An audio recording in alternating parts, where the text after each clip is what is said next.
उबलते हुए पानी में सेवइयाँ बनाकर देखिए, बहुत ही कमाल का नाश्ता बनकर रेडी हो जाता है। और मेरे बच्चे हफ्ते में 2 से 3 बार ज़रूर बनाकर मांगते हैं। तो वीडियो बिना स्किप किए पूरा देखिए। इसे बनाने के लिए सबसे पहले हम आटा लगाएंगे। तो यहाँ पर हमने 1 कटोरी गेहूं का आटा लिए है। अब इसमें हम डालेंगे पाव चम्मच नमक और साथ में डाल देंगे 1 चम्मच तेल। तो यहाँ पर हमने छोटे वाले स्पून से 1 चम्मच तेल को डाल दिए हैं। अब इस तरह से अच्छे से मिला देंगे और मिलाने के बाद यहाँ पर हम थोड़ा थोड़ा करके पानी डालेंगे और इसका एक मुलायम सा आटा गूंथकर रेडी कर लेंगे। जिस तरह से हम रोटी का आटा गूंथते हैं, बस उसी तरह से इस आटे को गूंथ लेना है। तो देख सकते हैं बहुत ही सॉफ्ट आटा गूंथकर रेडी कर लिए हैं। अब यहाँ पर हमने एक साँचा लिए है, इससे हम कुरोड़ी वगैरह कुछ भी बनाते हैं। तो देखिए इस तरह से इसको खोल लेना है। अब यहाँ पर देख सकते हैं 2 तरह छन्नी है। तो देखिए यहाँ पर एक बारीक है और एक थोड़ी मोटी छन्नी है। तो यहाँ पर हम थोड़ी मोटी वाली ही छन्नी लेंगे और इसको इस तरह से लगा देंगे। अब इस तरह से लगाने के बाद यहाँ पर हम थोड़ा तेल से इसको ग्रीस करेंगे, ताकि जब इस पर हम गेहूं का आटा डालेंगे तो वो इसमें चिपके ना। तो इस तरह से लगा दिए हैं। अब जो गेहूं का आटा हमने गूंथ कर रख लिए थे, उसमें थोड़ा सा हम और तेल डाल देंगे और इस आटे को अच्छे से इस तरह से मसल लेंगे। तो देख सकते हैं आटा चिकना सा हो गया है। अब इसके हम पेड़े बनाएंगे। तो इसके थोड़े मोटे मोटे ही इस तरह के पेड़े बना लेना है। तो देखिए इस तरह से हमने 4 डो को बनाकर रेडी कर लिए हैं। अब हमने जो जार लिए थे, इसमें इन डो को डाल देना है। तो यहाँ पर हम 2 डो को डाल देंगे और इसका जो ढक्कन है उसको लगा देना है। तो इस तरह से इसके ढक्कन को हम लगा दिए हैं। तो आप देख सकते हैं इस तरह से ये निकल जाता है। हम आपको इसको थोड़ा प्रेस करके भी दिखाएंगे। तो देखिए सेवई इस तरह से निकलती है। अब देखिए यहाँ पर हमने 3 से 4 ग्लास को पानी गर्म होने के लिए रख दिए हैं। पानी में अच्छे से उबाल आ गया है। अब इस उबलते हुए पानी में इस तरह से सेवइयों को डाल देना है। तो देखिए इस तरह से हम इसको डाल देंगे। तो यहाँ पर जितने आते हैं उतने आप डाल सकते हैं और इसको इस तरह से कट कर देंगे। अगर आपके पास चाकू नहीं है तो आप इन्हें कैंची से भी काट सकते हैं। तो देखिए इस तरह से हम इनको बनाकर इस तरह से डाल दिए हैं। अब इनको हम 5 से 6 मिनट तक अच्छे से उबाल लेंगे और इस तरह से चम्मच से इधर उधर कर लेंगे, ताकि जो ये नूडल्स जैसे बने हैं वो अच्छे से पक जाए। तो देख सकते हैं एकदम नूडल्स के जैसे ये बन जाते हैं। तो आपको समझ में आ रहा है कि हम क्या बना रहे हैं। तो हम आटे के नूडल्स बना रहे हैं। तो देखिए इनको 5 मिनट तक अच्छे से इस तरह से उबाल लेंगे और देख सकते हैं उबलने के बाद ये पानी के ऊपर इस तरह से तैरते हैं। तो समझ लीजिए ये अच्छे से पक चुके हैं।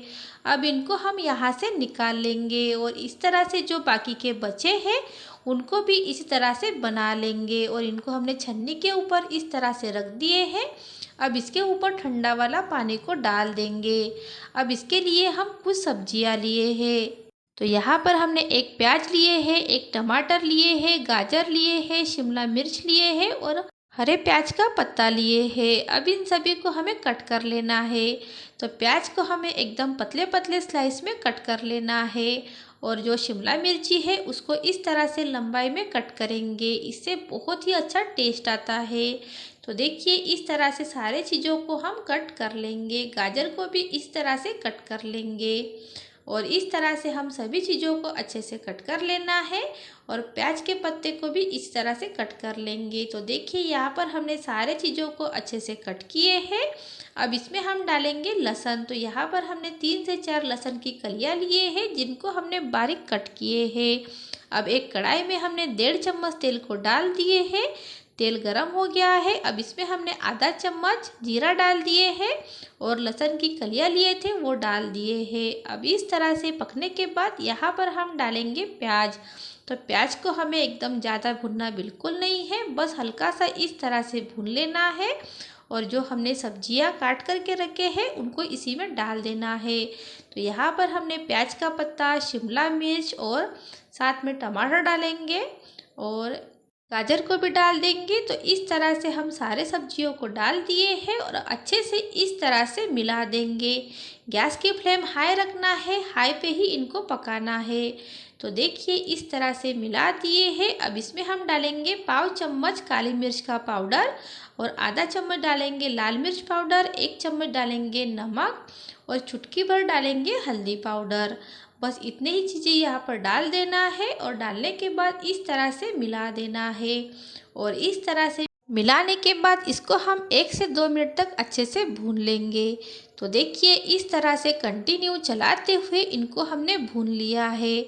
अब इस तरह से भुनने के बाद यहाँ पर हम डालेंगे चिली सॉस डालेंगे। तो यहाँ पर हम 2 चम्मच के करीब चिली सॉस को डाल दिए हैं, साथ में टोमेटो केचप भी डालेंगे। तो यहाँ पर हम 2 से 3 चम्मच टोमेटो केचप को डाल दिए हैं। अब इस तरह से अच्छे से मिला देंगे। अभी भी है जो गैस की फ्लेम है वो हाई ही रखना है। और इस तरह से डालने के बाद इनको कंटिन्यू चलाते हुए पका लेना है। तो देखिए इस तरह से ये पक गया है। अब इसमें हम डालेंगे आटे के नूडल्स। तो देख सकते हैं कितने खिले खिले ये नूडल्स बनके रेडी हो गए हैं। और इस तरह से अच्छे से सभी को मिला देंगे। तो देख सकते हैं बहुत ही यम्मी, बहुत ही टेस्टी ये नूडल्स बनते हैं। इससे आपके बहुत सारे पैसे भी बच जाते हैं और साथ में ये खाने में बहुत ही हेल्दी बनते हैं। तो देखिए इस तरह से अच्छे से मिला दिए हैं। और इस तरह से मिलाने के बाद यहाँ पर हम डालेंगे हरा धनिया। और इस तरह से डालने के बाद इसको भी हम एक बार अच्छे से मिला देंगे। तो देख सकते हैं बहुत ही टेस्टी, बहुत ही यम्मी ये बनकर रेडी हो गए हैं। हमारे घर में तो ये बिल्कुल भी बचते नहीं हैं, जैसे बनाओ वैसे ख़त्म हो जाते हैं। तो आप भी घर में एक बार इस तरह से ज़रूर ट्राई करके देखिए। तो लीजिएगा गर्मा गर्म ये आटे के नूडल्स बनके रेडी हो गए हैं। आप भी घर में एक बार ज़रूर बना कर देखिए। अगर आपको मेरा ये वीडियो, ये रेसिपी पसंद आई है तो प्लीज़ लाइक कीजिए, शेयर कीजिए और चैनल पे नए हो तो सब्सक्राइब करना बिल्कुल ना भूलिए। और